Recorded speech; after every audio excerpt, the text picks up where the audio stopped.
વિદ્યાર્થી મિત્રો, આજે આપણે દ્રાવણ અને સાંદ્રતાના વિવિધ એકમોની ચર્ચા કરીશું. સૌથી પહેલા દ્રાવણ કોને કહેવાય?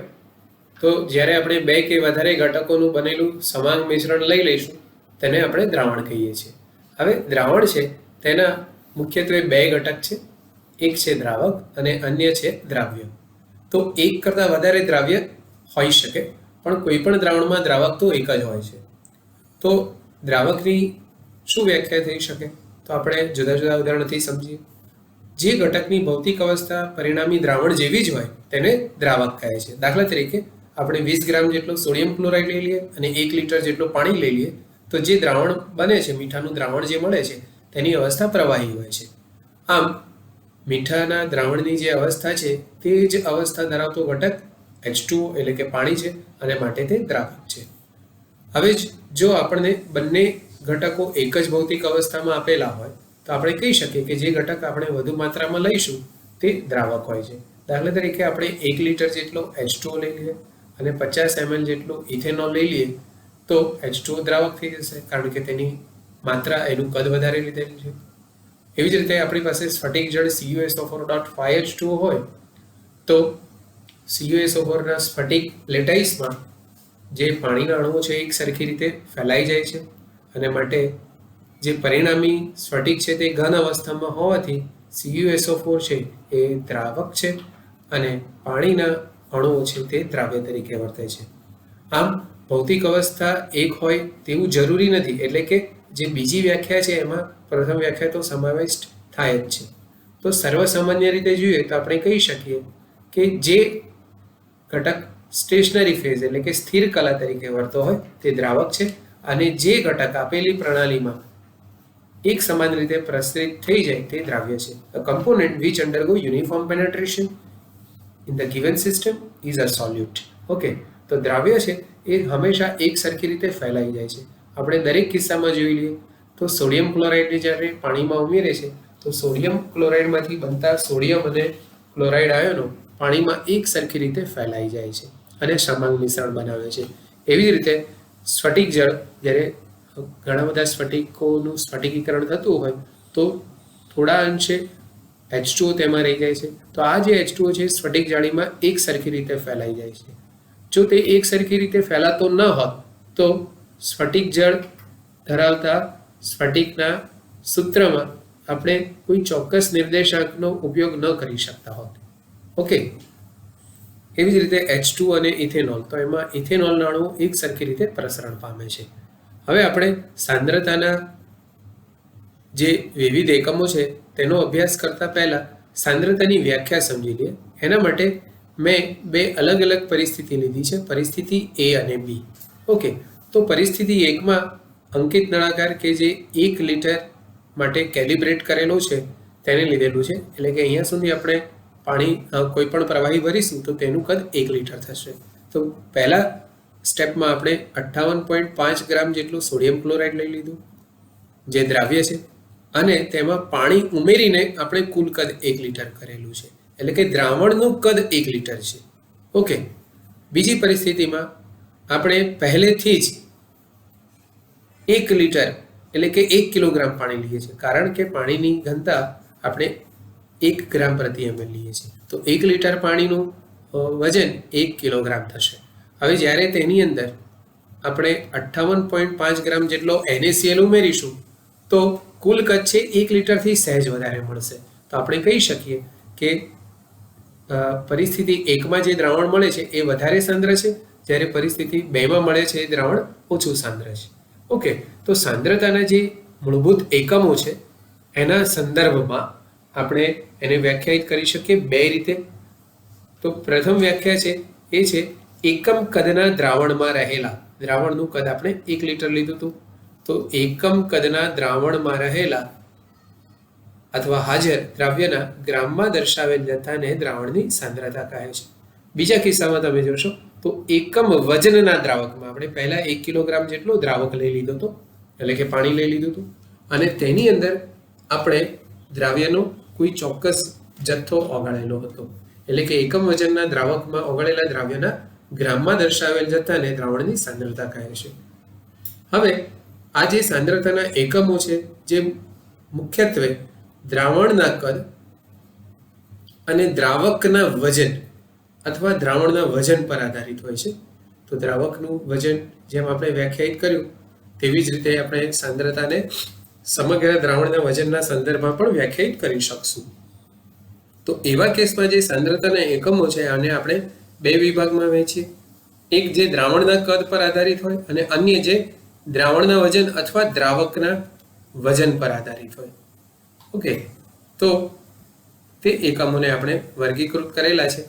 એ છે નોર્માલિટી, મોલારિટી, ફોર્માલિટી, વજન કદથી પ્રતિશત પ્રમાણ એટલે કે ટકાવારી, જેના સંજ્ઞા આપણે લખેલા છે N, કેપિટલ M, F અને %W/V. દ્રાવણના વજન અથવા દ્રાવકના વજન પર આધારિત એકમો છે મોલાલિટી, મોલંશ, વજનથી પ્રતિશત પ્રમાણ એટલે કે ટકાવારી. આ ઉપરાંત અન્ય એકમો જે સામાન્ય રીતે અશુદ્ધિની માત્રા, પ્રદૂષિત પાણીમાં જે પ્રદૂષકો રહેલા છે, હવામાં જે પ્રદૂષકો રહેલા છે, બરાબર, અથવા કોઈ ધાતુમાં અન્ય અશુદ્ધિઓ રહેલી છે, તો તેની માત્રા કેટલી હોય છે તે દર્શાવવા માટે ppm કે ppb નો ઉપયોગ કરીએ છીએ. તો મિત્રો, જ્યારે ઘટકની માત્રા ખૂબ જ ઓછી હોય, મિલીગ્રામમાં અથવા માઇક્રોગ્રામમાં હોય, તો તેને મોટા મૂલ્યથી દર્શાવવા માટે આપણે ppm અને ppb જેવા એકમોનો ઉપયોગ કરીશું. હવે આ સમગ્ર વ્યાખ્યાઓમાં એ સમજવાનું છે કે જ્યારે આપણે બધા જ એકમોનો અભ્યાસ કરીશું તો દરેક વખતે અણુભાર, તુલ્યભાર એવું ન લખતા તેના માટે કોઈ ચોક્કસ સંજ્ઞાનો ઉપયોગ કરીશું. તો દ્રાવકની માત્રા વધારે હોવાથી એને આપણે રેન્ક 1 આપીએ છીએ અને દ્રાવ્યને રેન્ક 2 આપીએ છીએ. તો દ્રાવકના વજનને W1 તરીકે અને દ્રાવ્યના વજનને W2 તરીકે લખશું. માટે દ્રાવણનું વજન થઈ જશે W = W1 + W2. કદ, તો આપણે દ્રાવકના કદને V1 અને દ્રાવ્યના કદને V2 તરીકે લખીએ તો કુલ કદ V = V1 + V2 થઈ જશે. ઘનતા, દ્રાવક માટે D1, દ્રાવ્ય માટે D2. હવે તુલ્યભાર. મિત્રો, હવે જે તુલ્યભાર છે સામાન્ય રીતે આપણે દ્રાવ્ય માટે લખશું તો તેની સંજ્ઞા થઈ જશે E2. ઓકે, એવી જ રીતે આપણે મોલ અંશ, તો મોલ અંશ જે છે એ દ્રાવક માટે x1 તરીકે લખશું, દ્રાવ્ય માટે x2 તરીકે લખીશું. અને દ્રાવણના મોલંશ ન લખી શકાય, પણ આપણે કહી શકીએ કે જે મોલંશ છે x1 + x2 એ 1 થઈ જશે સમગ્ર દ્રાવણ માટે. તો આ થઈ ગઈ સંજ્ઞા. હવે આ ઉપરાંત આપણે અણુભારને પણ ધ્યાનમાં રાખવાના છે. તો અણુભાર માટે સંજ્ઞા થઈ જશે M1 અને અહીંયા સંજ્ઞા થઈ જશે M2. ઓકે, તો હવે આપણે આગળ વધીએ મિત્રો. દ્રાવણના વિવિધ એકમો શરૂ કરતા પહેલા આપણે બે વસ્તુ સમજી લઈએ. એક જે વ્યાખ્યા છે જેને આપણે કહીએ છીએ 1 ગ્રામ મોલ. તો 1 gram mole, that is gram atomic molecular mass. તો એ થઈ જશે કોઈ પણ પદાર્થના ગ્રામમાં દર્શાવેલ જથ્થો જો તેના અણુભાર જેટલો હોય, કોઈ પણ પદાર્થનો ગ્રામમાં દર્શાવેલ જથ્થો તેના અણુભાર જેટલો હોય તો તેને 1 ગ્રામ મોલ કહે છે. જેમ કે glucose, urea, sucrose, sulphuric acid અને એસિટિક એસિડના તુલ્ય અણુભાર 180, 60, 342, 98 અને 60 ગ્રામ પ્રતિ મોલ છે. તો જ્યારે આપણે 180 ગ્રામ જેટલો ગ્લુકોઝ લઈએ તો તેને આપણે કહીશું 1 ગ્રામ મોલ. ઓકે, તો 180 ગ્રામની જગ્યાએ આપણે 1 ગ્રામ મોલ લખી શકીએ. એનો મતલબ કે મિત્રો, મોલ જ 1 ગ્રામ મોલ છે, પરંતુ તેને આપણે ગ્રામમાં દર્શાવેલ છે માટે તેને 1 ગ્રામ મોલ કહીશું. હવે 1 ગ્રામ તુલ્યાંક શું છે? તો જ્યારે આપણે કોઈ પણ પદાર્થનો ગ્રામમાં દર્શાવેલ જથ્થો તેના તુલ્યભાર જેટલો લઈ લઈશું તો તેને 1 ગ્રામ તુલ્યાંક કહેવાય. એટલે કે એનું સામાન્ય સૂત્ર થઈ જશે E = m/n. જ્યાં m છે એ અણુભાર છે અને n છે એ ડિવાઇડિંગ ફેક્ટર છે. હવે આપણે દ્રાવ્યના સંદર્ભમાં સાંદ્રતાના એકમો રજૂ કર્યા છે અને માટે દ્રાવ્યના સંદર્ભમાં તે થઈ જશે E2 = m2/η. તો આ ઈટા શું છે? ઈટા છે એ એસિડની બેસિકતા અથવા બેઝની એસિડિકતા અથવા ક્ષારની કુલ ધન સંયોજકતા કે ઋણ સંયોજકતા અથવા ઓક્સિડેશન કરતા દ્વારા સ્વીકારાયેલ ઇલેક્ટ્રોન અથવા રિડક્શન કરતા દ્વારા ગુમાવેલ ઇલેક્ટ્રોન બરાબર થશે. ઓકે, તો સૌથી પહેલા આપણે જે જ્ઞાત એસિડ છે એની ચર્ચા કરી લઈએ, જે એસિડ આપણા સિલેબસમાં છે. તો એસિડની બેઝિકતાની સાચી વ્યાખ્યા થાય કે 1 મોલ એસિડના સંપૂર્ણ તટસ્થીકરણ માટે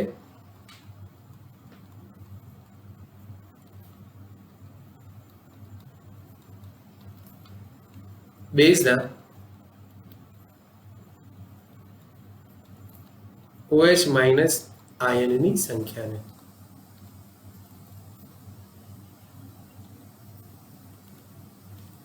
એસિડની બેઝિકતા કહે છે. હવે આપણે સામાન્ય રીતે લઈ લઈએ કે આપણી પાસે કોઈ HX A છે, એટલે કે X નંબર જેટલા એમાં H છે. તો તેમાંથી જેટલા H પ્લસ આયન આપણને મળશે તેનું તટસ્થીકરણ કરવા માટે આપણને તેટલા જ OH માઇનસ આયનની જરૂર પડશે. તો બીજા અર્થમાં આપણે એવું કહી શકીએ કે એસિડના આયનીકરણ દ્વારા આપણને જેટલા મોલ H પ્લસ મળે છે તે સંખ્યાને અણુભાર દ્વારા ભાગતા જે મૂલ્ય મળશે તેને એસિડની બેઝિકતા કહે છે.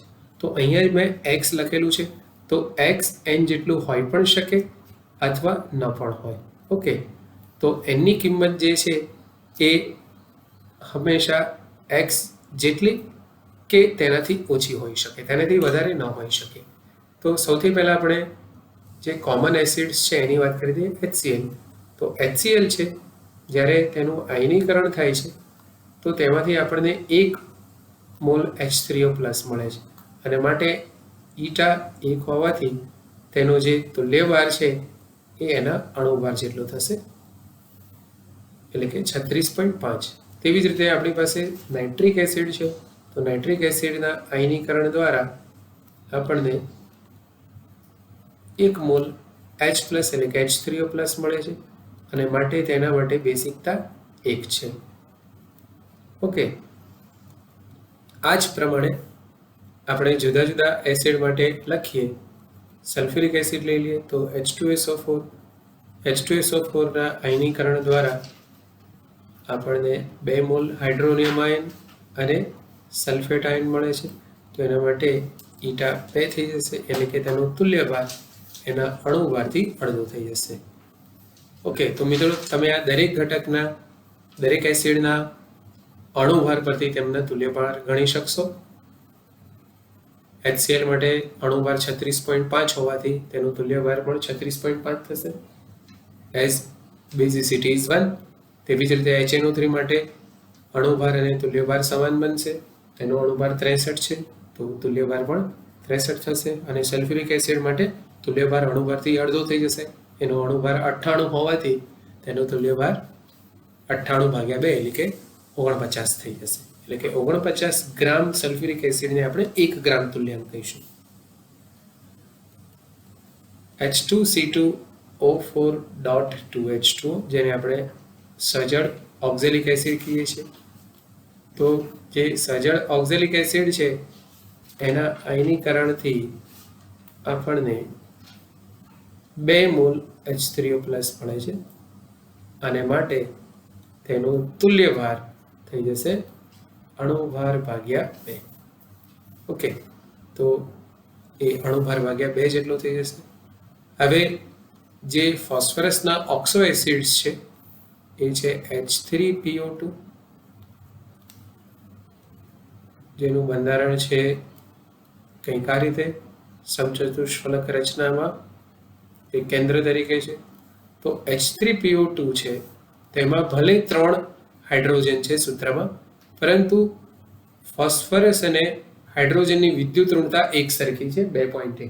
એટલે કે ફોસ્ફરસ હાઇડ્રોજન બંધ છે એ બિનઆયનીકૃત છે, અને માટે તે સહસંયોજક હોવાથી આ બંધનું વિષમભાગી વિભાજન થશે નહીં, અને માટે આપણને આ 2H પ્લસ પ્રાપ્ત થશે નહીં. તો મિત્રો આ જ રીતે બધા જ એસિડમાં છે. તમે સલ્ફ્યુરિક એસિડનું બંધારણ જોશો તો તેમાં 2 OH સમૂહ આવેલા છે.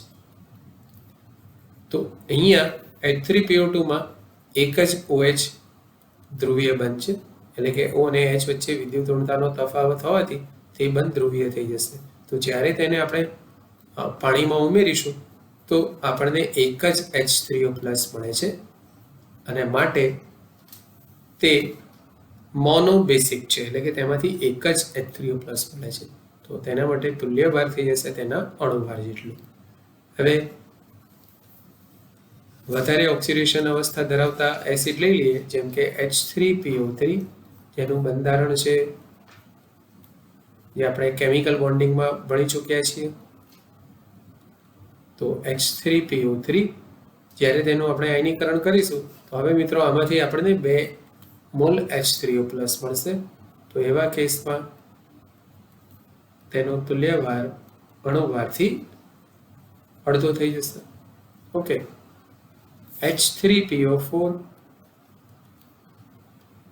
H3PO4 ફોસ્ફોરિક એસિડ, તો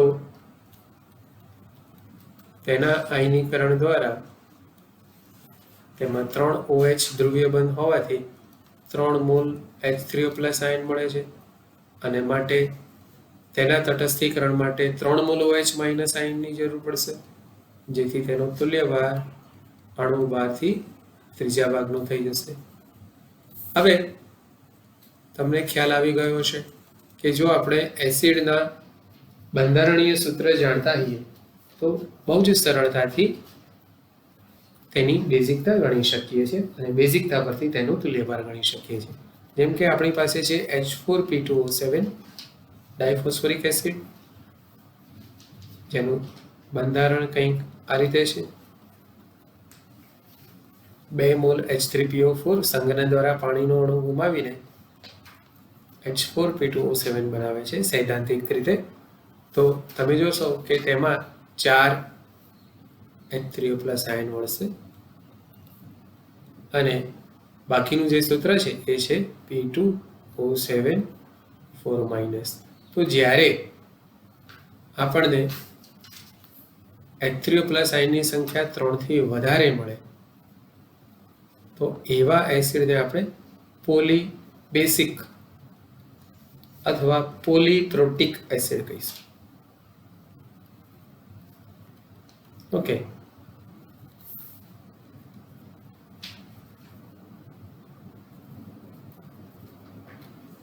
અન્ય એસિડ છે જે છે 2,3-ડાયહાઇડ્રોક્સી બ્યુટેન ડાઇઓઇક એસિડ, જેને આપણે ટાર્ટરિક એસિડ પણ કહીએ છીએ. તો ટાર્ટરિક એસિડ માટે ડિવાઇડિંગ ફેક્ટર શું હશે? તો પહેલી દ્રષ્ટિએ આપણને લાગશે કે તેમાં 4 OH બંધ છે, પરંતુ આ બંને OH બંધ છે એ આલ્કોહોલિક છે અને આલ્કોહોલિક OH સમૂહ છે એ આયનીકરણ દ્વારા H3O પ્લસ બનાવી શકતા નથી. જેમ કે ગ્લુકોઝમાં પણ 6 OH બંધ છે પણ તે આલ્કોહોલિક OH છે. તો આલ્કોહોલિક OH નું આયનીકરણ થઈને તેમાંથી H3O પ્લસ મળતા નથી, નહીં તો ગ્લુકોઝ પ્રબળ એસિડ થઈ જાય. ઓકે, તો જ્યારે આનું આયનીકરણ થશે તો માત્ર COO છે એટલે કે કાર્બોક્સિલિક એસિડ સમૂહના જે H પ્લસ આયન છે તે જ દૂર થશે અને માટે તે ડાયબેસિક છે. ઓકે, તો તમને એસિડની બેઝિકતા અંગેનો ખ્યાલ આવી ગયો મિત્રો. હવે આપણે બેઝની એસિડિકતાની ચર્ચા કરી લઈએ. સામાન્ય રીતે આપણે જે બેઝ લઈએ છીએ એ છે NaOH અને KOH, કારણ કે આને આપણે પ્રબળ બેઝ તરીકે સ્વીકારેલા છે. તો પ્રબળ બેઝના કિસ્સામાં આપણે જોઈએ તો NaOH છે તેમાંથી એક OH માઇનસ આયન મળે છે અને KOH માંથી પણ એક OH માઇનસ આયન મળે છે અને માટે તેના તટસ્થીકરણ માટે આપણને 1 મોલ H3O પ્લસ આયનની જરૂર પડે છે, જેથી આ બંને માટે ડિવાઇડિંગ ફેક્ટર 1 થઈ જશે અને જેથી આમના તુલ્યભાર છે એ તેમના અણુભાર જેટલા થઈ જશે. હવે આપણા સિલેબસમાં જે આપણને ન્યુમેરિકલ બેઝ પ્રોબ્લેમ આવશે અને MCQs આવશે ગણતરી આધારિત, તો તેમાં એક છે BaOH ટ્વાઇસ અને અન્ય છે MgOH ટ્વાઇસ. હકીકતમાં બંને નિર્બળ બેઝ છે, પરંતુ તેનું આપણે લગભગ 100% જેટલું આયનીકરણ ધ્યાનમાં લઈશું. એવા કેસમાં BH ચોઇસમાંથી 2 OH માઇનસ આયન ઉત્પન્ન થાય છે તેવું ધારી લઈએ, અને MgOH ચોઇસમાંથી પણ 2 OH માઇનસ ઉત્પન્ન થાય છે તેવું ધારી લઈએ. હકીકતમાં તો તેઓ સંપૂર્ણ આયનીકરણ પામી શકતા નથી અને માટે તેમાંથી 2 OH આયન ઉત્પન્ન થશે નહીં, પરંતુ ગણતરી માટે શરૂઆતના કિસ્સામાં in the beginning of unit આપણે આવું ધારી લઈએ છીએ. તો આ બંને માટે જે એસિડિકતા છે એ 2 થઈ જશે અને જેથી તેમના અણુભાર છે એ તેમના તુલ્યભારથી અડધા થઈ જશે. ઓકે, તો તમે આ બધાના પરમાણુ ભાર પરથી અણુભાર શોધીને તેમાંથી તુલ્યભાર શોધી શકશો. એવી રીતે એલ્યુમિનિયમ હાઇડ્રોક્સાઇડ જે પણ ઉભયગુણી છે, પરંતુ તેને જો આપણે બેઝ તરીકે લઈ લઈએ તો આપણે કહી શકીએ કે તેના માટે ઈટા 3 થઈ જશે, એટલે કે તેનો તુલ્યભાર છે એ એના અણુભારથી ત્રીજા ભાગનો થઈ જશે. તો મિત્રો, કોમ્પિટિટિવ એક્ઝામમાં આપણને પહેલેથી જ કન્ડિશન આપેલી હશે કે આપેલા પદાર્થને પ્રબળ બેઝ ગણવો. ઓકે, તો આપણે એ પ્રમાણે ગણી શકશું. ચલો હવે આપણે આગળ વધીએ ક્ષાર માટે. હવે જે ક્ષાર છે એના જુદા જુદા સૂત્ર હોઈ શકે. ક્ષાર ઘણા બધા છે, પરંતુ જે આપણી પ્રયોગશાળામાં જેનો આપણે ઉપયોગ કરીએ છીએ અને જે સામાન્ય ક્ષાર છે તેને ધ્યાનમાં લઈશું. તો સૌથી પ્રથમ પ્રકારના જે ક્ષાર છે એને આપણે કહીશું AB પ્રકારના ક્ષાર. તો AB પ્રકારના ક્ષાર માટે તેમના તુલ્યભાર છે એ તેમના અણુભાર જેટલા થશે. ફોર એક્ઝામ્પલ, આપણી પાસે છે સોડિયમ બાયકાર્બોનેટ, તો Na પ્લસ HCO3 માઇનસ થઈ જશે. આપણી પાસે છે સપોઝ BaCO3, તો થઈ જશે Ba2 પ્લસ CO3 2 માઇનસ. આપણી પાસે છે એલ્યુમિનિયમ ફોસ્ફેટ, તો એ છે Al3 પ્લસ PO4 3 માઇનસ. તો તમે જોશો કે આમાં જે ધન અને ઋણ સંયોજકતા છે તે સીધી જ સંતુલિત થાય છે. તો આ બધા માટે જે ડિવાઇડિંગ ફેક્ટર છે એ 1 થઈ જશે, ઈટા 1 થઈ જશે અને માટે અણુભાર બરાબર તુલ્યભાર થઈ જશે. પરંતુ અન્ય પ્રકારના ક્ષાર છે એ છે AB2. તો જો આપણે AB2 પ્રકારના પદાર્થનું આયનીકરણ કરશું તો A2 પ્લસ અને 2B માઇનસ મળશે. એટલે કે ધન આયનનો વીજભાર ઋણાયન દ્વારા સીધો સંતુલિત થઈ શકતો નથી. એવા કેસમાં આપણે આવા ક્ષારની કુલ સંયોજકતા +2 અને -2 એટલે કે 2 લઈ લઈશું. તો આવા બધા ક્ષાર માટે એમના જે તુલ્યભાર છે એ અણુભારથી અડધા થઈ જશે. ફોર એક્ઝામ્પલ, BaCl2 ના આયનીકરણથી આપણને મળશે Ba2 પ્લસ 2Cl માઇનસ. એવી જ રીતે BaNO3 ટ્વાઇસ, તો BaNO3 ટ્વાઇસથી આપણને મળશે Ba2 પ્લસ 2NO3 માઇનસ. એ જ પ્રમાણે આપણે અન્ય ક્ષારો લઈ શકશું. Okay, CdCl2. તો જે ક્ષાર સામાન્ય રીતે આપણે લેબોરેટરીમાં ઉપયોગ કરવાના છીએ પ્રયોગોમાં, તેના સંદર્ભમાં હું આ મૂલ્યો લખી રહ્યો છું. આ બધા માટે ઈટા થઈ જશે 2. હવે આની જગ્યાએ જો આપણી પાસે A2B પ્રકારના ક્ષાર હોય તો તેનું આયનીકરણ પણ જ્યારે થાય છે તો ધન અને ઋણ આયનના વીજભાર સીધા સંતુલિત થતા નથી. તો એવા કેસમાં તેમના માટે પણ તુલ્યભાર છે અણુભારથી અડધા થઈ જશે, એટલે કે ઈટા 2 થઈ જશે. ફોર એક્ઝામ્પલ, Na2CO3, તો Na2CO3 થી મળશે 2Na plus plus CO3 2 minus K2SO4, તો મળી જશે આપણને 2K plus plus SO4 2 minus. Okay, તો ઘણા બધા ક્ષાર છે જેમ કે Li2CO3, તો 2Li plus CO3 2 minus. Okay,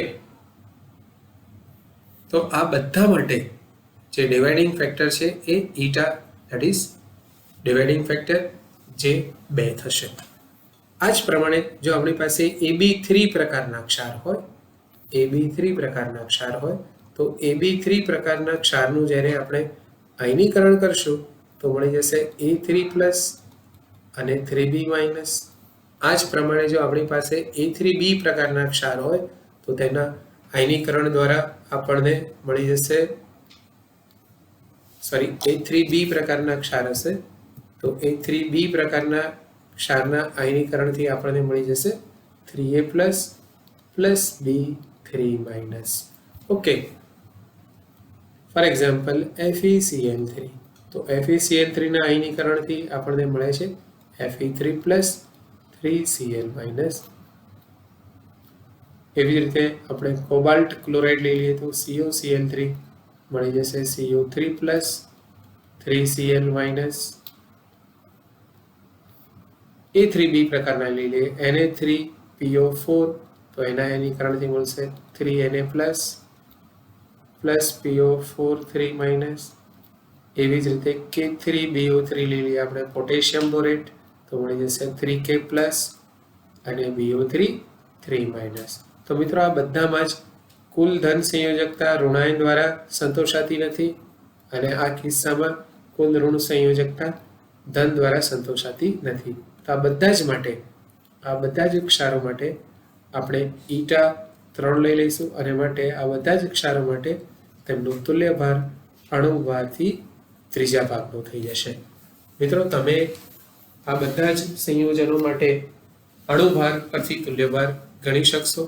તેના માટે તમે આવર્ત કોષ્ટકમાં જે દરેક તત્વના પરમાણુ છે તેના પરમાણુ ભારની મદદ લઈને અણુભાર ગણી શકો છો.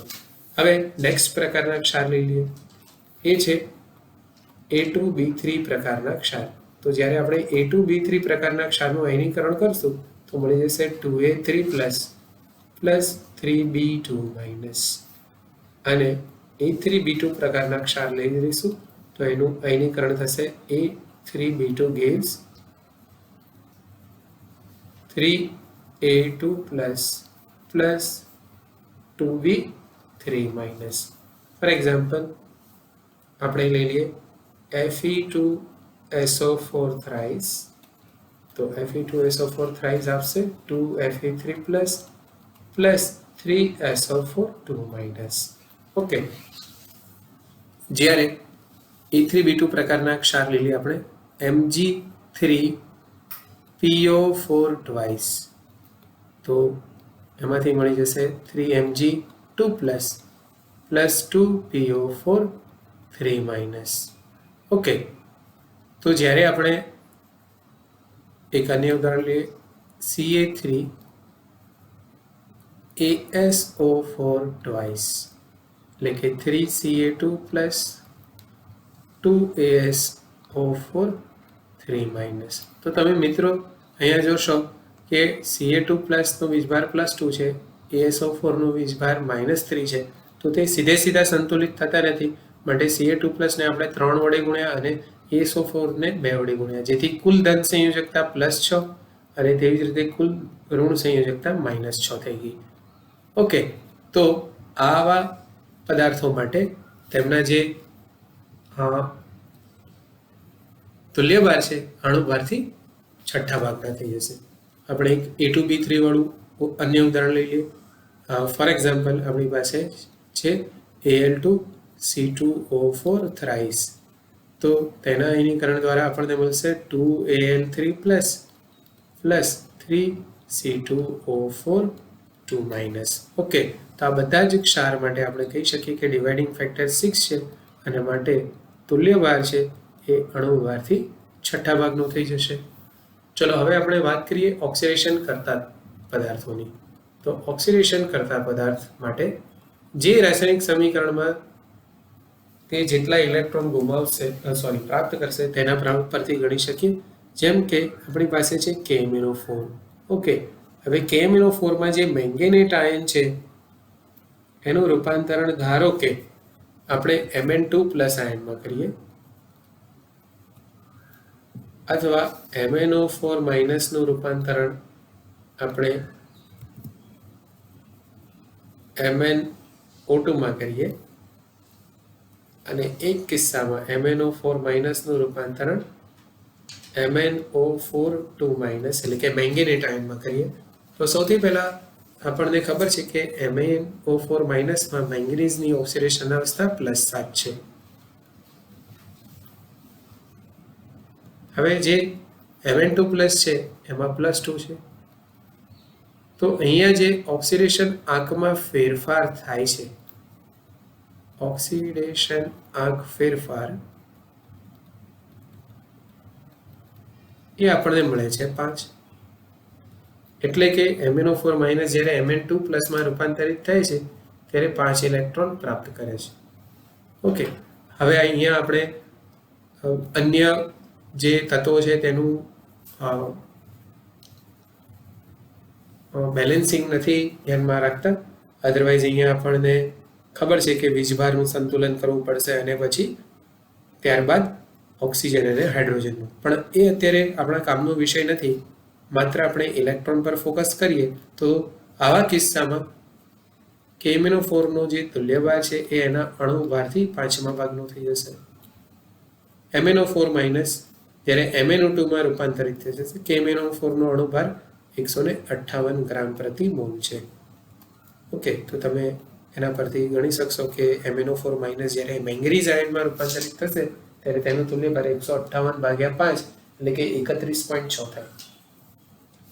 હવે જ્યારે MnO4- માંથી MnO2 મળે છે તો ઓક્સિડેશન આંકમાં જે ફેરફાર થાય છે મિત્રો, એ ઓક્સિડેશન આંકનો ફેરફાર એ આપણને મળે છે 3. અને માટે તે 3 ઇલેક્ટ્રોન સ્વીકારે છે તેવું કહી શકાય, જેથી તેનો તુલ્યભાર એના અણુભારથી 3જા ભાગનો થઈ જશે. MnO4- માંથી જ્યારે મેંગેનેટ આયન મળે છે તો ઓક્સિડેશન આંક +6 બને છે, એટલે કે તે માત્ર એક જ ઇલેક્ટ્રોન સ્વીકારે છે. તો આવા કિસ્સામાં ઓક્સિડેશન આંકનો ફેરફાર 1 જ હોવાથી એનો જે તુલ્યભાર છે તે તેના અણુભાર જેટલો થઈ જશે. અન્ય ઓક્સિડેશન કરતા જે આપણા સિલેબસમાં છે એ છે Cr2O7 એટલે કે dichromate ion. Okay, dichromate ion ધરાવતો પદાર્થ સામાન્ય રીતે આપણે પોટેશિયમ ડાયક્રોમેટ લઈએ છીએ રેડોક્સ અનુમાપનમાં. તો Cr2O7 માંથી આપણને Cr3+ આયન મળે છે. સૌથી પહેલા આપણે જેનું રિડક્શન થાય છે તેનું સંતુલન કરી દઈએ. હવે આપણે ઓક્સિડેશન આંકનો ફેરફાર ગણીશું તો એ +12 માંથી +6 થાય છે. કારણ કે ડાયક્રોમેટમાં 2 ક્રોમિયમ હોવાથી એક ક્રોમિયમની ઓક્સિડેશન અવસ્થા આપણે +6 લઈએ તો 2ની ઓક્સિડેશન અવસ્થા +12 થઈ જશે. અને એક ક્રોમિયમ માટે +3 છે તો બટ ઓબ્વિયસ 2 માટે +6 થઈ જશે. તો ઓક્સિડેશન આંકનો ફેરફાર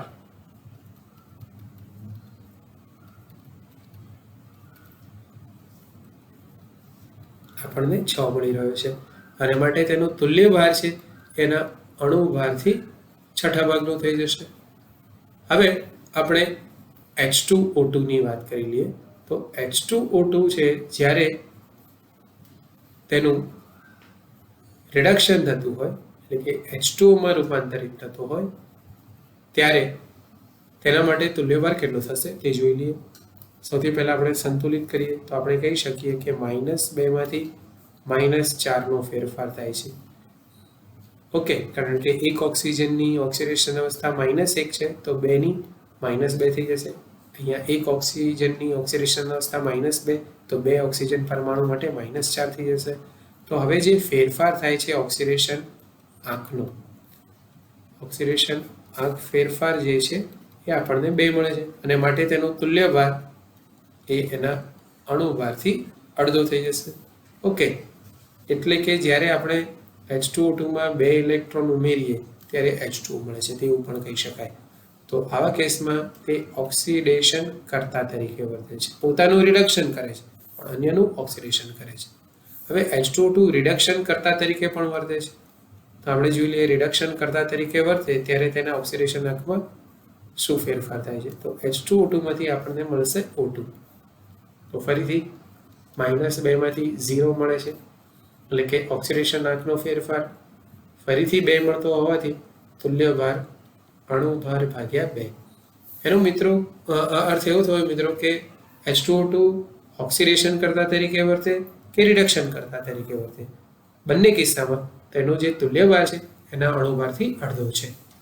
ઓકે, તો આજે આપણે જે સાંદ્રતાના વિવિધ એકમો પહેલા જે પાયાના જે કન્વર્શન્સ હતા, જે નીડ હતી તે પૂરી કરી. હવે આપણે આગળ વધીએ અને સાંદ્રતાના વિવિધ એકમોની ચર્ચા કરી લઈએ. તો સૌથી પહેલો જે એકમ છે એ છે નોર્માલિટી. Okay, normality N. તો સૌથી પહેલા આપણે એક નોર્મલની વ્યાખ્યા લખી નાખીએ. એક નોર્મલ દ્રાવણ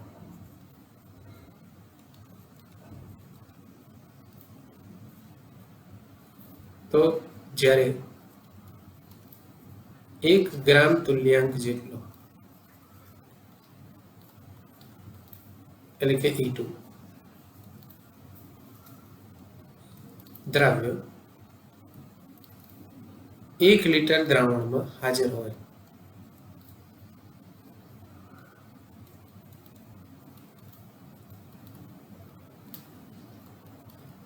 તો તેને એક નોર્મલ દ્રાવણ કહે છે.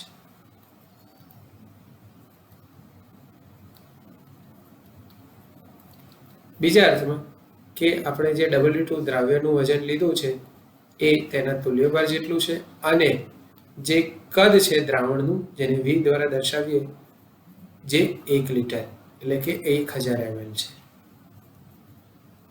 ઓકે, હવે એવું જરૂરી નથી કે બધા જ કિસ્સામાં જે દ્રાવ્યનું વજન આપણને આપશે તે તેના તુલ્યભાર જેટલું જ આપશે અને કદ પણ 1 લિટર આપશે. તો જ્યારે W2 ની કિંમત E2 જેટલી નહીં હોય અને અથવા કદ છે તે 1 લિટર ન લેતા ધારો કે આપણને 20 મિલીલીટર આપે, તો નોર્માલિટી કેવી રીતે ગણી શકાય?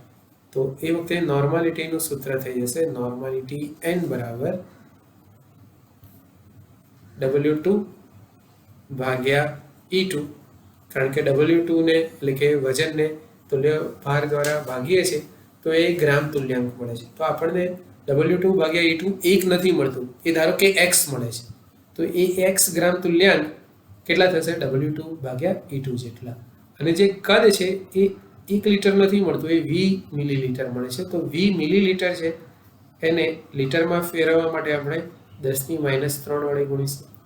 તો આને આપણે સાદા સ્વરૂપમાં લખીએ તો થઈ જશે W2 into 1000 divided by E2 into V in term of ml. તો આ સૂત્ર થઈ જશે નોર્માલિટીનું. ઓકે, તો નોર્મલ એટલે કે સપ્રમાણ. તો વન નોર્મલ દ્રાવણને આપણે ગુજરાતીમાં એક સપ્રમાણ દ્રાવણ પણ કહી શકીએ. તો એક સપ્રમાણ દ્રાવણ. ઓકે, ચલો હવે આપણે આગળ બીજું જે એકમ છે સાંદ્રતાનો એની વ્યાખ્યાની ચર્ચા કરી લઈએ. એ છે મોલારિટી. મોલારિટીની સંજ્ઞા છે M. તો સૌથી પહેલા આપણે 1 મોલર દ્રાવણની વ્યાખ્યા આપી દઈએ. તો 1 મોલર દ્રાવણની વ્યાખ્યા થઈ જશે જ્યારે 1 ગ્રામ મોલ જેટલો દ્રાવ્ય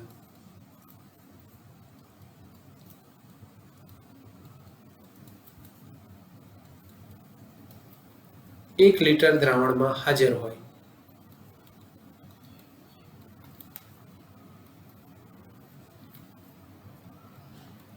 તો તેને 1 મોલર દ્રાવણ કહે છે.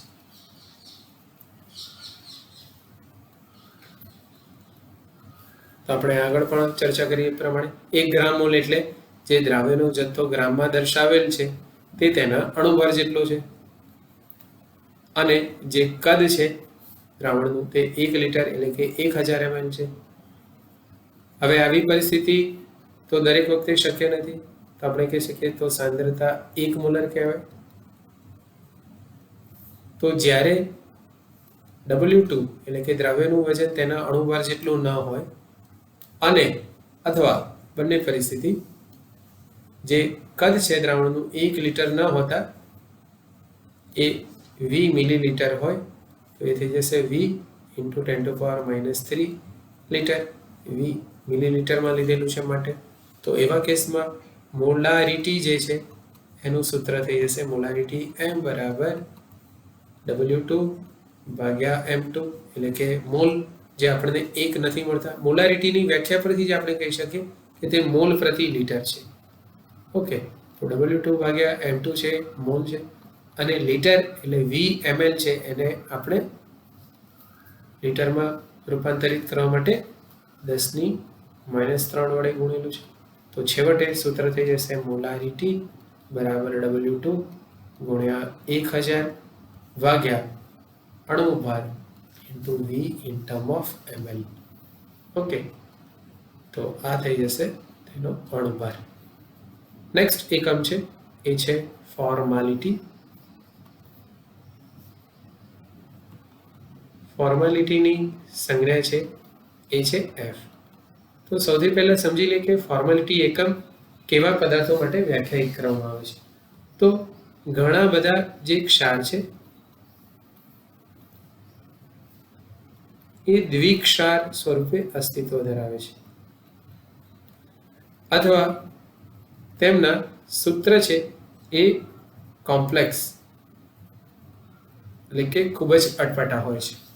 તો જો આપણે આવા દ્વિક્ષાર અથવા કોમ્પ્લેક્સ ક્ષાર સોલ્ટ છે એનું સમગ્ર દ્રવ્યમાન ધ્યાનમાં લઈશું તો તે ખૂબ જ ઊંચું મૂલ્ય ધરાવશે. આવા કેસમાં તેમાં પાણી ઉમેરીને કુલ કદ 1 લિટર કરવા જઈને જો આપણે તેમની નોર્માલિટી કે મોલારિટી શોધવા જઈશું તો તે શક્ય બનશે નહીં, કારણ કે સમાંગ મિશ્રણ બનવું જરૂરી છે. ઓકે, તો આવા કેસમાં આપણે દ્વિક્ષાર કે કોમ્પ્લેક્સ સોલ્ટના નાનામાં નાના જે ભાગ છે જેને આપણે કહીએ છીએ પ્રમાણ સૂચક સૂત્ર તેને ધ્યાનમાં લઈશું. હું કેટલાક ઉદાહરણ લઈ લઉં છું. તેમાંના એક કેટેગરીના છે એલમ. ઓકે, એટલે કે ફટકડી. પોટેશિયમ એલમ જેને આપણે કહીએ છીએ તેનું સૂત્ર છે K2SO4 × Al2SO4 thrice × 24H2. તો આના માટે જો આપણે અણુભાર ગણીશું તો એ ઘણું ઊંચું મૂલ્ય ધરાવે છે. તેનો અણુભાર આપણને મળશે 948 ગ્રામ પ્રતિ મોલ. ઓકે, તો આવા કેસમાં એક મોલાર દ્રાવણ કે એક નોર્મલ દ્રાવણ ન દર્શાવતા આપણે તેનું સામાન્ય સૂત્ર લખી શકીએ. તો મિત્રો, આ સૂત્રને હું આવી રીતે પણ રજૂ કરી શકું. તેમાં 2 પોટેશિયમ છે, તેમાં 2 એલ્યુમિનિયમ છે, તેમાં 4 SO4 છે. ઓકે, તો હું સંખ્યાને ધ્યાનમાં રાખીશ અને 24H2 છે. તો તમે જોશો કે આ બધામાંથી 2 છે એ કોમન ફેક્ટર છે. તો 2 આપણે કાઢી નાખીએ તો સૂત્ર થઈ જશે KAlSO4 twice .12H2. તો આ જે આપણને નાનામાં નાનો સૂત્ર મળે છે તેને આપણે કહીએ છીએ પ્રમાણ સૂચક સૂત્ર. તો પ્રમાણ સૂચક સૂત્ર છે એનું જ્યારે આપણે ગ્રામમાં વજન દર્શાવીશું તો એ થઈ જશે પ્રમાણ સૂચક સૂત્ર ભાર. ઓકે, તો એનું જે પણ વજન હશે તેને આપણે કહીએ છીએ ફોર્મ્યુલા વેઇટ. ફોર્મ્યુલા વેઇટ એટલે કે પ્રમાણ સૂચક સૂત્રભાર, અથવા ટૂંકમાં આપણે તેને સૂત્રભાર એટલે કે ફોર્મ્યુલા વેઇટ તરીકે પણ લઈ શકીએ છીએ. તો જ્યારે હું પોટેશિયમ એલમના અણુભારને 2 વડે ભાગી દઈશ એટલે કે 948/2 કરશું તો જે મૂલ્ય મળશે 474 એ શું થઈ જશે? પોટેશિયમ એલમનો સૂત્રભાર થઈ જશે. તો પોટેશિયમ એલમનો જે સૂત્રભાર આપણને મળે છે F2 એ થઈ જશે એના અણુભાર ભાગ્યા 2 જેટલો, એટલે કે 948/2 જે છે 474. તો 474 ગ્રામને તેનું પ્રમાણસૂચક સૂત્રભાર અથવા 1 ગ્રામ સૂત્રભાર 1 ગ્રામ ફોર્મલ પણ કહે છે. તો જ્યારે આપણે પોટેશિયમ એલમના 474 ગ્રામ લઈ લઈએ અને પાણી ઉમેરી કુલ કદ 1 લિટર કરીએ તો તેને એક ફોર્મલ દ્રાવણ કહેવાય. ઓકે, તો હવે તમને આઈડિયા આવી ગયો કે વન ફોર્મલ દ્રાવણની ડેફિનેશન શું થશે. તો એક ફોર્મલ દ્રાવણ આપણે કહી શકીએ કે જ્યારે એક સૂત્રભાર જેટલો દ્રાવ્ય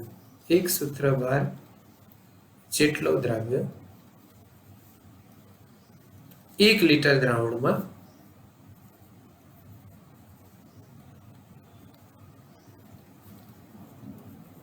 હાજર હોય તો તેને એક ફોર્મલ દ્રાવણ કહે છે.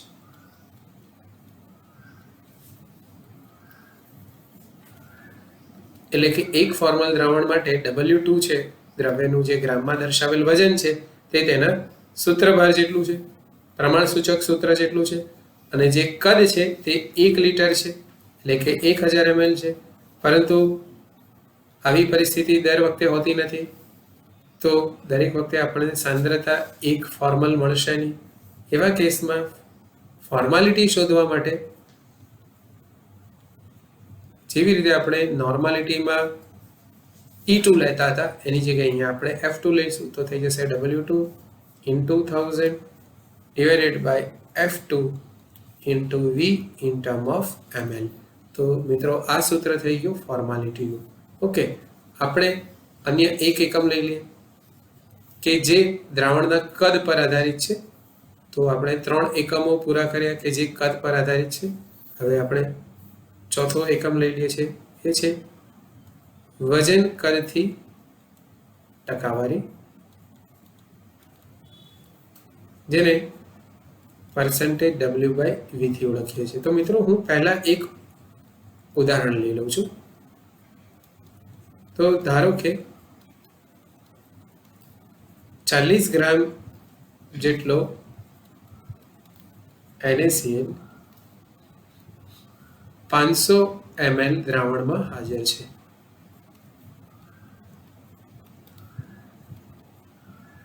તો તેના પ્રતિશત પ્રમાણ કેટલા થાય? તો મિત્રો બહુ જ સરળ છે કે જ્યારે 500 મિલી દ્રાવણ છે ત્યારે તેમાં દ્રાવ્યનું વજન એટલે કે W2 40 ગ્રામ છે. તો જો એની જગ્યાએ આપણે 100 મિલીલીટર દ્રાવણ લઈ લઈએ તો તે માત્રા કેટલી થશે? તો એકદમ સિમ્પલ ત્રિરાશિ છે. તે થઈ જશે 40 ગુણ્યા 100 ભાગ્યા 500. તો એ મૂલ્ય આવશે 8. તો જે 8 છે તે તેના પ્રતિશત પ્રમાણ છે. તો આવા દ્રાવણ આટલું લાંબુ ન લખતા આપણે એવું લખી શકીએ કે તે 8% W/V છે. તો જે percentage W/V છે એ પ્રતિશત કદ એટલે કે 100 મિલીલીટર કદના સંદર્ભમાં છે. તો સામાન્ય રીતે આપણે તેને કેવી રીતે વ્યાખ્યાયિત કરી શકીએ? તો એવું કહી શકીએ કે આપેલ કદના દ્રાવણમાં, જેમ કે આપેલા ઉદાહરણમાં આપણે 500 મિલીલીટર દ્રાવણ લીધેલું હતું, તો આપેલ કદના દ્રાવણમાં હાજર દ્રાવ્યના ગ્રામમાં દર્શાવેલ જથ્થાના, તો આપણે જે ગ્રામમાં જથ્થો લીધો છે 40 ગ્રામ છે, તો ગ્રામમાં દર્શાવેલ જથ્થાના પ્રતિશત પ્રમાણને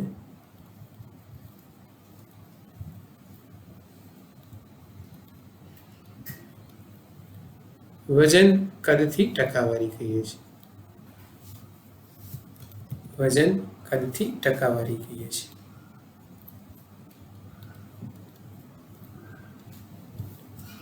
તો એનું સૂત્ર થઈ જશે percentage W/V બરાબર W2 into 100 divided by V in term of ml. Okay, તો જે ત્રિરાશિથી આપણે સોલ્વ કર્યું તેને આપણે સંજ્ઞા સ્વરૂપે રજૂ કરી લીધું. તો આ વજન કદથી ટકાવારી થઈ. બરાબર. હવે જે એકમો આવશે તેમાં આપણે દ્રાવકના દ્રવ્યમાન અથવા દ્રાવણના વજનને એટલે કે દ્રવ્યમાનને ધ્યાનમાં લઈશું. તો એમાંનો સૌથી પહેલો એકમ છે એ છે મોલાલિટી. ઓકે, તો સૌથી પહેલા આપણે મોલાલિટીની વ્યાખ્યા લઈએ એક મોલલ દ્રાવણની. તો એક મોલલ દ્રાવણને વ્યાખ્યાયિત કરીએ તો એક મોલલ દ્રાવણ કોને કહેવાય? તો જ્યારે 1 ગ્રામ મોલ જેટલો, જ્યારે 1 ગ્રામ મોલ જેટલો દ્રવ્ય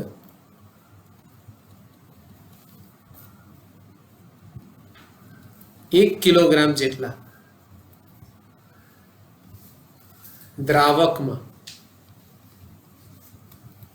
ઓગાળવામાં આવે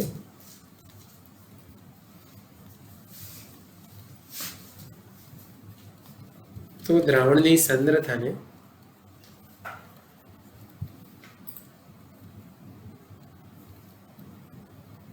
એક મોલલ કહેવાય. ઓકે, એટલે કે જે W2 છે એ M2 જેટલું છે 1 ગ્રામ મોલ હોવાથી. તો અહીંયા આપણે હવે શું લઈએ છીએ? દ્રાવકનું વજન એટલે કે W1 એને આપણે લઈએ છીએ 1 kg. તો એવા કિસ્સામાં જે સાંદ્રતા છે એ 1 મોલલ કહેવાય. એનો મતલબ કે જો W2 M2 જેટલું ના હોય એટલે કે દ્રાવ્યનો જથ્થો 1 ગ્રામ મોલ ના હોય અને અથવા જો દ્રાવકનું વજન 1 કિલોગ્રામ ન હોય પરંતુ ધારો કે તે W1 ગ્રામ છે, તો સૂત્ર શું થશે મોલાલિટી શોધવાનું? તો આપણે કહી શકીએ મોલાલિટી જેની સંજ્ઞા છે સ્મોલ m, તો એ થઈ જશે W2 ભાગ્યા M2 જે આપણને 1 નથી મળતું, અને W1 છે જે આપણે ગ્રામમાં લીધેલું છે અને કિલોગ્રામમાં રૂપાંતરિત કરવા માટે એને આપણે 10⁻³ વડે ગુણીશું. તો છેવટે મોલાલિટીનું સૂત્ર થઈ જશે મોલાલિટી બરાબર W2 into 1000 divided by M2 into W1 ગ્રામમાં. ઓકે, તો આ મોલાલિટીનું સૂત્ર થઈ ગયું. હવે આપણે આગળના એકમની ચર્ચા કરી લઈએ. એ છે મોલ અંશ. મોલ અંશની સંજ્ઞા છે x.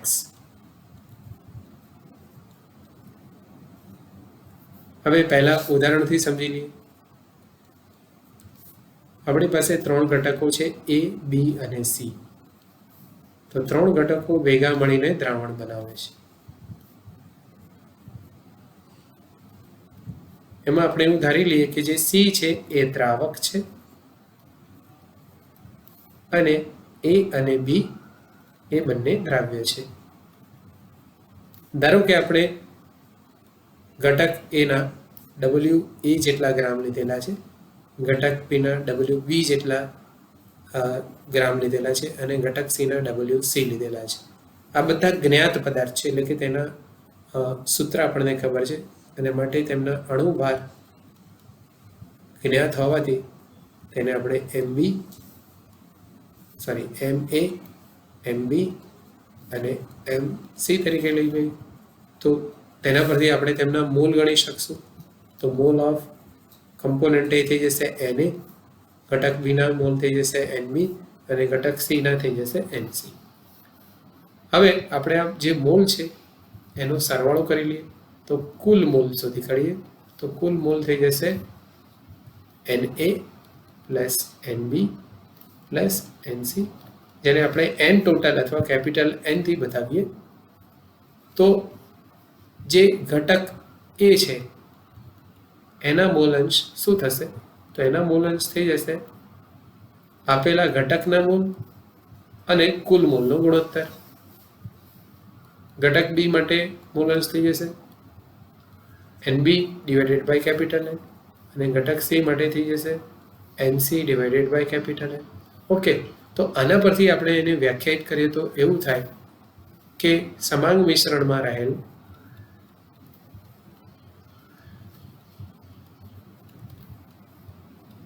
આપેલ ઘટક અને સમગ્ર મિશ્રણમાં રહેલા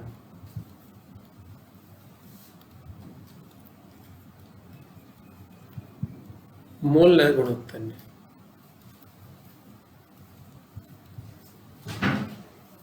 મોલ અંશ કહે છે. આપણી પાસે દ્વિઅંગી દ્રાવણ એટલે કે તેમાં બે કમ્પોનન્ટ હોવાથી દ્રાવ્યના મોલ અંશ x2 બરાબર થઈ જશે n2 divided by n1 plus n2 અને દ્રાવક માટે મોલ અંશ થઈ જશે x1 બરાબર n1 divided by n1 plus n2. આપણે n1 પ્લસ n2 ની જગ્યાએ કેપિટલ N પણ લખી શકીએ. બરાબર. તો મોલ અંશ આપણને આઈડિયા આવી ગયો. હવે આપણે વજનથી ટકાવારી નવા એકમની વાત કરી લઈએ. વજનથી ટકાવારી.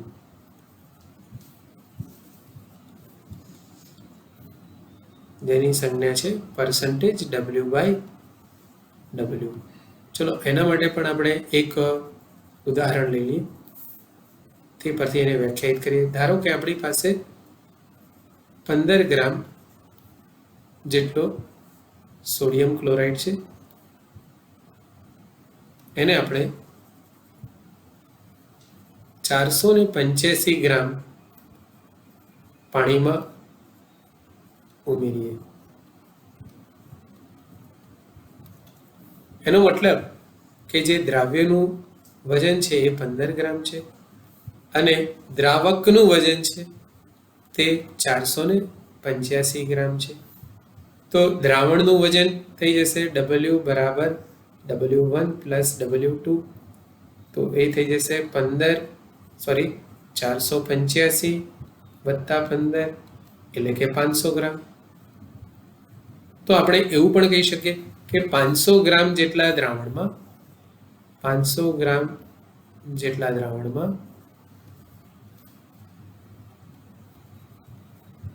જે NaCl છે તે 15 ગ્રામ છે. હવે આપણે પ્રતિશત પ્રમાણના સંદર્ભમાં લઈએ છીએ તો જો આપણે આની જગ્યાએ 100 ગ્રામ જેટલો દ્રાવણ લઈએ તો તેમાં કેટલા NaCl હશે? તો એ થઈ જશે 15 ગુણ્યા 100 ભાગ્યા 500.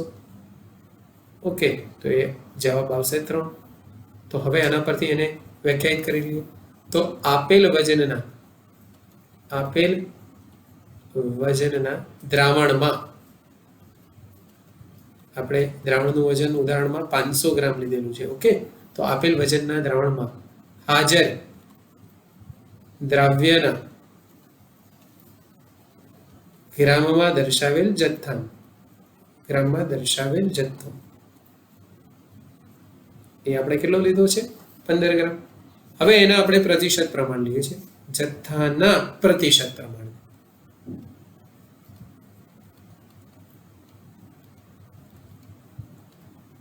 શું કહી શકાય? વજનથી ટકાવારી કહે છે. તો સૂત્ર થઈ જશે percentage W/W is equal to W2 into 100 divided by W. જે આપણે ત્રિરાશિ મૂકીને જે સૂત્ર મેળવ્યું હતું તે. ઓકે, હવે આ સૂત્રને આપણે આ રીતે પણ લખી શકીએ. પર્સન્ટેજ W/W બરાબર W2 into 100 divided by W1 plus W2. બરાબર. તો આ સૂત્રનો પણ આપણે ઉપયોગ કરી શકીએ. ચલો મિત્રો, હવે આપણે આગળના એકમની ચર્ચા કરી લઈએ. તો આપણે મોલાલિટી, મોલ અંશ, વજનથી ટકાવારીની વાત કરી હતી. હવે સાંદ્રતાના ખૂબ જ નાના મૂલ્યને રજૂ કરવા માટેનો એકમ છે પાર્ટ્સ પર બિલિયન. તો આપણે પહેલા 1 ppb ને વ્યાખ્યાયિત કરીએ. 1 ppb. તો 1 ppb ની વ્યાખ્યા શું થશે? જ્યારે 1 મિલીગ્રામ જેટલો દ્રાવ્ય 1 લિટર દ્રાવણમાં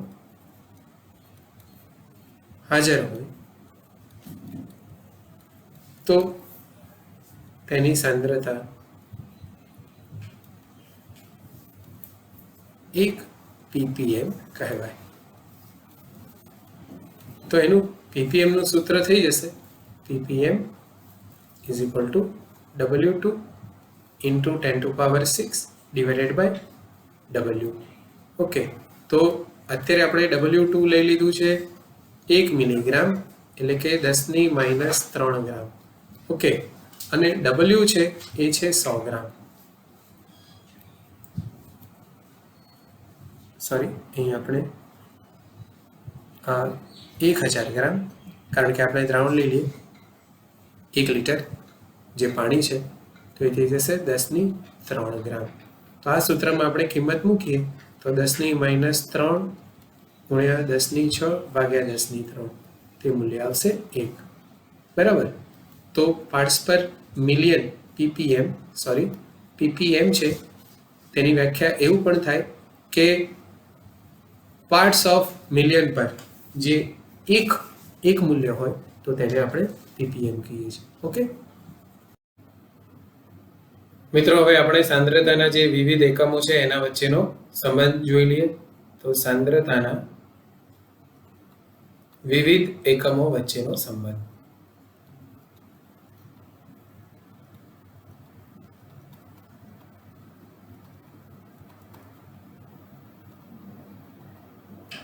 ઓકે, તો નોર્માલિટીનું સૂત્ર છે W2 ગુણ્યા 1000 ભાગ્યા E2 એટલે કે તુલ્યભાર ઇન્ટુ VML. ઓકે, હવે આપણને ખબર છે કે જે E2 છે એ M2/ઈટા, ઈટા જેને આપણે એસિડની બેઝિકતા, બેઝની એસિડિકતા, ક્ષારની કુલ ધન સંયોજકતા અથવા ઓક્સિડેશન કરતા દ્વારા સ્વીકારેલ ઇલેક્ટ્રોન અથવા રિડક્શન કરતા દ્વારા મુક્ત થયેલા ઇલેક્ટ્રોન લીધેલા હતા. તો આપણે E2 ને M2/n દ્વારા વિસ્થાપિત કરીએ તો આ સૂત્ર થઈ જશે, અને આપણે સૂત્ર નંબર 1 કહી દઈએ તો એ થઈ જશે W2 ગુણ્યા 1000 ભાગ્યા M2 into V in term of ml ભાગ્યા ઈટા. તો છેદમાં છે તો આપણે એને અંશમાં લખી શકીશું. તો નોર્માલિટી થઈ જશે W2 ગુણ્યા 1000 ભાગ્યા M2 into V in term of ml into eta. હવે મિત્રો, આપણને ખબર છે કે W2 ગુણ્યા 1000 ભાગ્યા M2 ઇન્ટુ V આ છે એ મોલારિટી દર્શાવે છે, અને મોલારિટી માટે આપણે M સંજ્ઞાનો ઉપયોગ કરેલો છે. તો આના પરથી આપણે એવું કહી શકીએ કે આપણને જે પહેલું રિલેશન મળે છે એ થઈ જશે નોર્માલિટી બરાબર n ટાઈમ્સ ઓફ મોલારિટી. તો આપણે સીધા જ મોલારિટી પરથી નોર્માલિટી અથવા નોર્માલિટી પરથી મોલારિટી શોધી શકીએ છીએ. ફરીથી આપણે જે સૂત્ર નંબર 1 છે એને જુદા સ્વરૂપે લખીએ તો આ રીતે પણ રજૂ કરી શકાય. W2 ગુણ્યા 100 ભાગ્યા VML ઇન્ટુ 10/E2. તો શું કર્યું આપણે? નોર્માલિટીના સૂત્રમાં જે 1000 હતા એને 100 ગુણ્યા 10 દ્વારા દર્શાવેલા છે. હવે આપણને ખબર છે કે જે આટલું મૂલ્ય છે W2 into 100 divided by V, એ જે મૂલ્ય છે એ પર્સન્ટેજ W/V એટલે કે વજન કદથી પ્રતિશત પ્રમાણ દર્શાવે છે. અને વજન કદ પ્રતિશત પ્રમાણ જે છે તેની સંજ્ઞા આપણે W/V લઈએ છીએ, તો પર્સન્ટેજ W/V તરીકે લખીએ છીએ. તો કહી શકાય કે નોર્માલિટી બરાબર percentage W/V into 10 divided by E2. Okay, તો આપણને નોર્માલિટી અને પર્સન્ટેજ W/V વચ્ચેનો સંબંધ મળી ગયો. આ જ પ્રમાણે જો આપણે મોલારિટીના સૂત્રમાં, મોલારિટીનું સૂત્ર છે W2 ગુણ્યા 1000 ભાગ્યા M2 into V in term of ml, એમાં ફેરફાર કરીએ તો મોલારિટી થઈ જશે W2 into 100 divided by V in term of ml into 10/M2.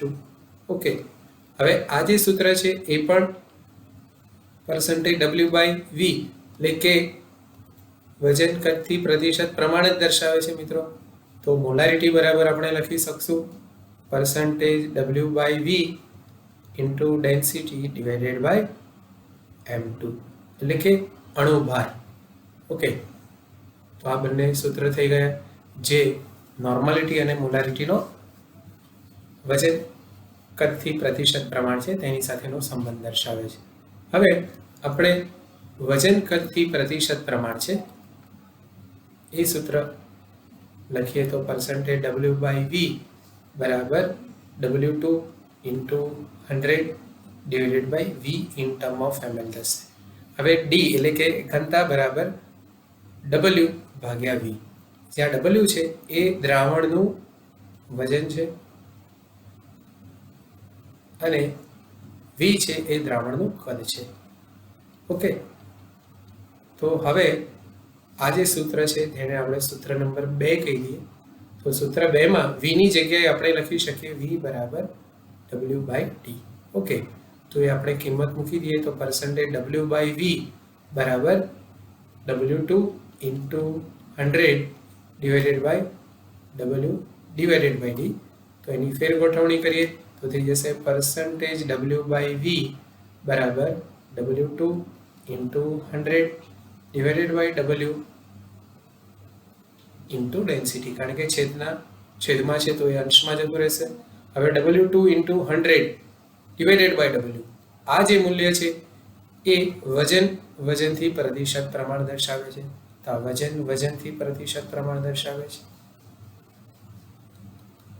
જેની સંજ્ઞા આપણે શું લઈએ છીએ મિત્રો? Percentage W by W. તો હવે આપણને રિલેશન મળી ગયું કે percentage W by V is equal to percentage W by W into density.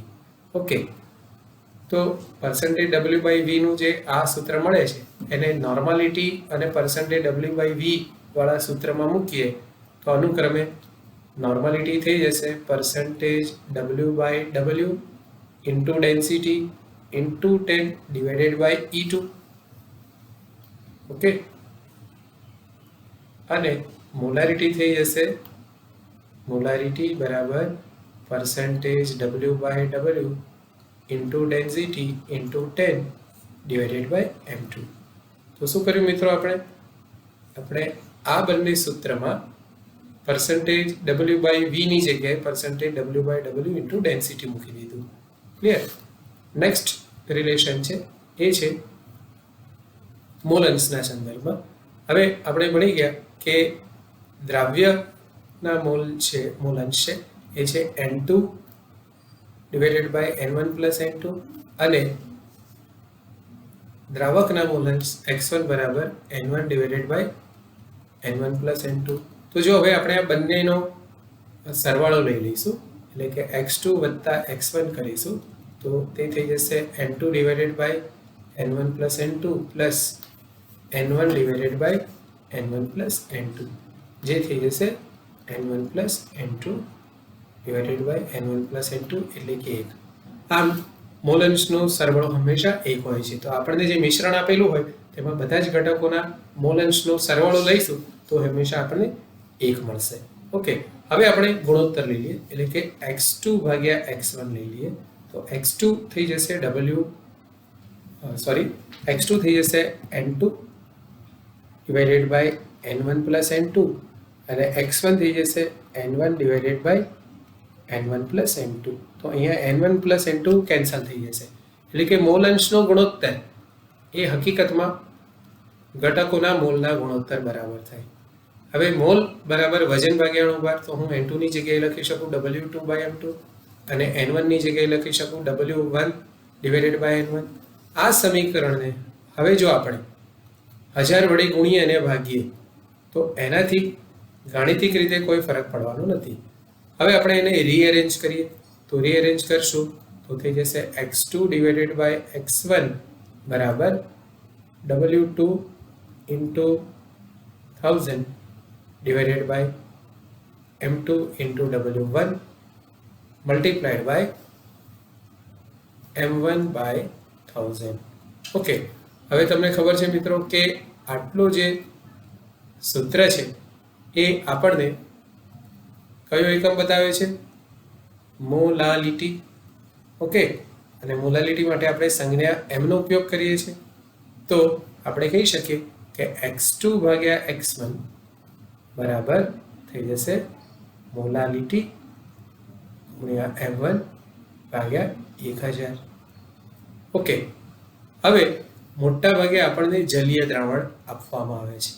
તો જ્યારે જલીય દ્રાવણ આપવામાં આવે છે તો જે M1 છે, જે દ્રાવકનો અણુભાર છે, બધા દાખલામાં તમે આવું ન કરતા, માત્ર જેમાં જલીય દ્રાવણ હોય તેમાં દ્રાવકના અણુભારની જગ્યાએ 18 મૂકી દઈએ તો છેવટે મળી જશે x2 ભાગ્યા x1 બરાબર મોલાલિટી ઇન્ટુ 0.018. ઓકે, તો આપણને આ સૂત્ર મળી જશે. હવે આપણે x2 ની જગ્યાએ અથવા x1 ની જગ્યાએ 1 માઇનસ x2 લઈને છેવટે આપણે x2 શોધીશું. તો x1 શોધીશું તો મળી જશે x1 બરાબર 1 divided by 1 plus molality into 0.018 જો આપણી પાસે જલીય દ્રાવણ હશે તો. અને જો આપણી પાસે જલીય દ્રાવણ ન હોય તો x1 બરાબર થઈ જશે 1 divided by 1 plus molality into m1 by 1000. Okay, તો આ સૂત્રની મદદથી આપણે મોલ-અંશથી મોલાલિટી અથવા મોલાલિટીથી મોલ-અંશ સીધો શોધી શકીશું.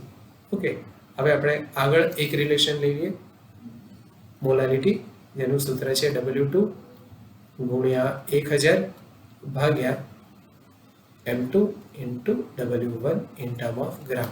અને આપણે સૂત્ર નંબર 4 કહી દઈએ. હવે W બરાબર W1 પ્લસ W2 છે અને માટે W1 ની જગ્યાએ આપણે લખી શકીએ W માઇનસ W2. વધુમાં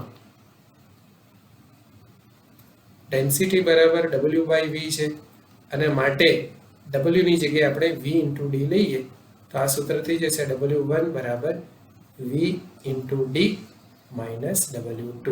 હવે આ જે કિંમત છે એ આપણે સૂત્ર 4માં મૂકી દઈએ તો મોલાલિટી થઈ જશે W2 ગુણ્યા 1000 ભાગ્યા M2 into bracket V into D minus W2. હવે આપણે આનો વ્યસ્ત લઈ લઈએ. વ્યસ્ત લેતા તો એ થઈ જશે 1/m is equal to M2 into bracket V into D minus W2 divided by W2 into 1000. Okay, હવે એનું સાદું સ્વરૂપ લખી નાખીએ તો થઈ જશે M2 into V into density minus M2 into W2 અને લસા W2 ઇન્ટુ 1000 છે તો એના વડે ભાગી દઈએ બંને પદોને. W2 ઇન્ટુ 1000 થશે અને ફર્ધર સિમ્પ્લિફાય કરીએ તો W2 કેન્સલ થાય છે. અહીંયા આ જે મૂલ્ય છે એ મોલારિટીનો વ્યસ્ત બતાવે છે. મોલારિટીનું સૂત્ર છે W2 ગુણ્યા 1000 ભાગ્યા M2 ઇન્ટુ V. તો M2 into V divided by W2 ભાગ્યા 1000 એ મોલારિટીનો વ્યસ્ત થઈ જશે. તો આપણે લખી શકીએ 1/m બરાબર density by molarity minus M2 by 1000. Okay, તો આ સૂત્રની મદદથી આપણે મોલાલિટી પરથી મોલારિટી શોધી શકીએ જો આપણને ઘનતા આપેલી હોય તો. એવી જ રીતે આપણે બીજું મૂલ્ય પણ શોધી શકશું. તો નેક્સ્ટ લેક્ચરમાં આપણે નંબર ઓફ ન્યુમેરિકલ્સની પ્રેક્ટિસ કરશું. ઉપરાંત પરિણામી દ્રાવણની મોલારિટી, પરિણામી દ્રાવણની નોર્માલિટી અને પ્રતિશત પ્રમાણ વચ્ચેના જે રિલેશન્સ છે એ આપણે જેમ જેમ દાખલા ગણીશું તેમ તેની ચર્ચા કરીશું. Okay, good bye, take care.